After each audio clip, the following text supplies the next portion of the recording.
process of fixing these doors and felt like making something to show people how much of a detriment water can be, and very fast as well. Also wanted to give people an opportunity to reach out and offer any kind of tips or assistance in any kind of issues that they're having. What you see here basically is before and after, well, to the point that I'm at now. It's not very long that this took. I mean, this is within a year. It's a brand new home. The builders used composite material on the windows, the seams, everywhere except for in the doors. Usually when you're doing door frames, it's a lot easier to buy a pre-hung door and just slap it in and be done with it. However, guaranteed, if you don't have something protecting it from the elements, you're going to end up with this. So the best thing to do is always to buy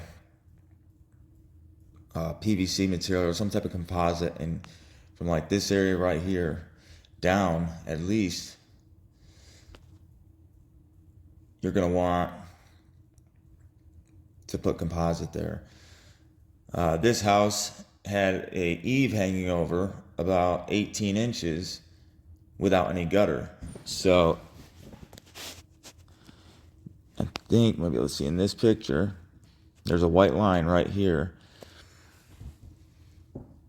The water hits that, bounces back up, and goes right in. This picture here is the interior. I don't even know what that brown stuff is. This is in the garage.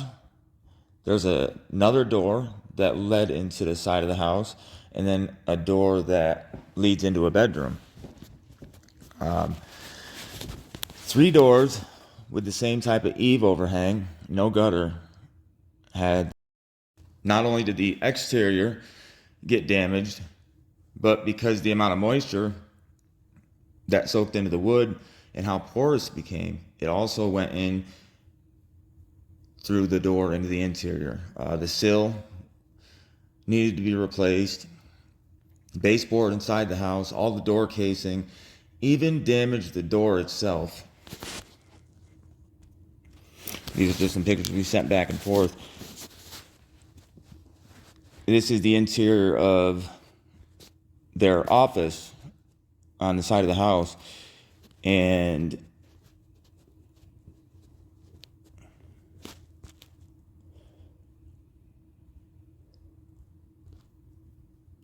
this door, to buy a pre-hung doorway, or I'm sorry, a pre-hung door direct replacement of this is $1,600,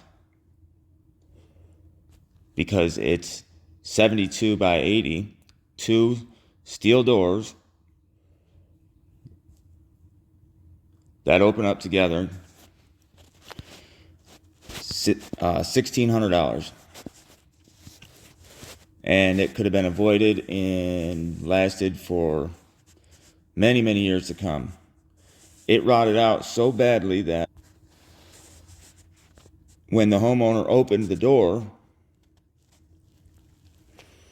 he didn't realize that the sill was so swollen and the door was rotten so much that it completely just caved in the bottom of the door and adjacent door on the bottom left corner.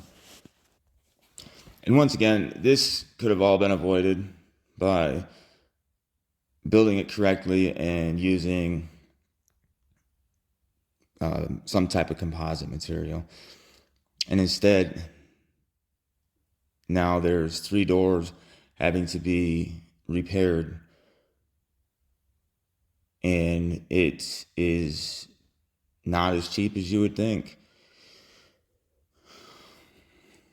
So anyway, this is just trying to shed some insight, some light on how much of a detriment water can be, and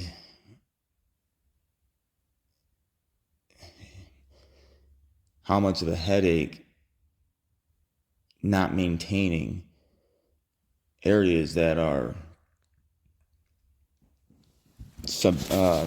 open to the elements.